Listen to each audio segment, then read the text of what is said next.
Oh, they made ties that color. It's hard to find. Huh?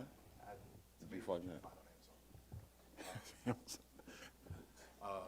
Herb, is he going to be good to go? We'll know here. He's going through his pregame right now. What would it mean if he's able to be back and moving forward? How could that help some of those first quarter, those starts? In a lot of ways, he's the heart and soul of our defense. You know, he's done this for multiple years, first team all defense. It's hard to find guys like this. So, I mean, he covers so much for us defensively, you know, talking, communicating, putting fires out. So, it means everything to our defense, our edge. He's going to raise the level on that side of the floor for sure.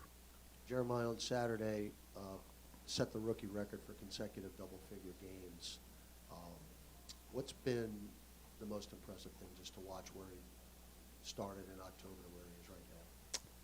Well, in some ways, not surprising. He's an aggressive kid. He has, you know, great confidence, believes in himself, and he's making the most of his opportunity right now. You know, getting downhill, making plays, just to see his confidence grow, his teammates' belief in him.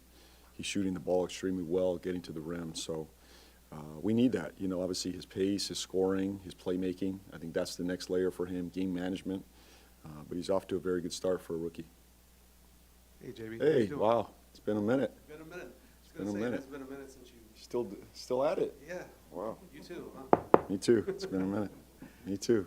Speaking of that, it has been a minute since you've been in San Antonio, and you've been in several other roles since then with other teams. I'm wondering how much of that Spurs DNA you carry forward into whatever you're. Yeah.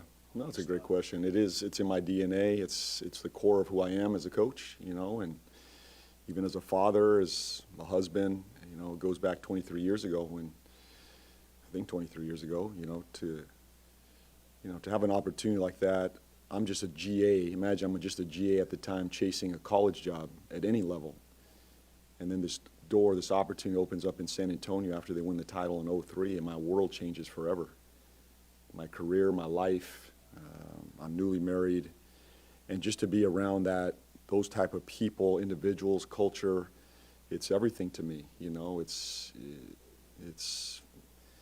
in my veins, it's in my DNA. I think of Pop every day. What would Pop do? A lot of my decision making goes back to that. I don't call him on every decision because I'd wear him out, but I think about what would Pop do in these moments, and a lot of my decision making, I think at its core, just goes back to those principles that I learned back then. So I'm so grateful, Jeff, to have this as an opportunity. I mean, my life was forever changed, and watching Pop and so many wonderful fathers and husbands and leaders, it's just, my life is forever changed. So just grateful, man, just grateful. And I think about them often. I want to kick their tail tonight, and I like beating them, but, and it's tough to do. It's tough to do, but I always enjoy this competition with them because I learn so much, and it's so much a part of who I am. I'm not sure if I have the math right, but did you and Mitch overlap there at all? Mitch came in with, I think, I was there when he came in with DeJounte, I believe, and I think he was in the G League at the time. So I do, we do have some overlap there. Was there any impression he made on you as a super young coach? Well, I was never around him at that time, but I always would hear about him, and then I got around him a little bit. But just a very curious coach, bright mind. The guys really took to him, even at the G League level. They were, he always had a really great connection with the young core. So I'm not surprised, and he's done a heck of a job. You've been around a bunch of other franchises. What's the thing as a coach that you're developing that's maybe distinct that you learned in San Antonio that'll lead you there? Oh, I mean, we could do this for a while, on everything there. But number one, you're cared about, you're valued. There's a plan in place for you. There's a real value placed on your development. That's one thing I learned very early on. The Spurs were one of the teams that was ahead of development when I was there. I mean, I clearly remember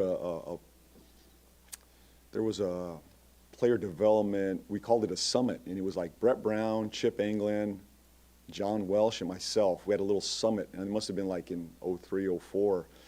And there was this mission around developing young players and how to grow them and really giving them a clear plan in how we viewed them and then the direction they were going. And I think especially when a young player you're trying to develop them, keeping it as simple as possible, and then giving them some ideas, 2, 3, 4 things to work on that doesn't overwhelm them, to say, here's what we see in you and here's where you're going, and we're going to work on this every single day. And Jan Mahimi was one of those early guys. If you guys remember Jan, I mean, I think we at the time it was called the D-League, I think, and we had that program just for development, just for developing Jan Mahimi, one player. But that was the mindset. They were so far ahead of it. So, you know, you got to love on these guys. You got to show them a plan. You got to stick with them, the consistency. And then the last layer is really you got to go earn it too. This is not given to you. It's not a right that you get to go play minutes in this league. You got to go earn it. I can't say that's a hard thing in today's NBA because there's so much pressure to play these young guys. The draft picks, they got to develop, they got to hit, the fans want to watch them. Yet there's a layer to developing them. And in San Antonio, you were around this group that was so far ahead, the mature group, that you had to earn those minutes. And that was something that Pop always believed in, that you weren't just guaranteed or given, you had to go earn them. So it's a blend of all that, and it's so much more than that. But the love, the attention, the care, and then the clarity in their role and their development has always stood out to me. It's something I've tried to carry with me along the way. Thanks, everybody. Thank you.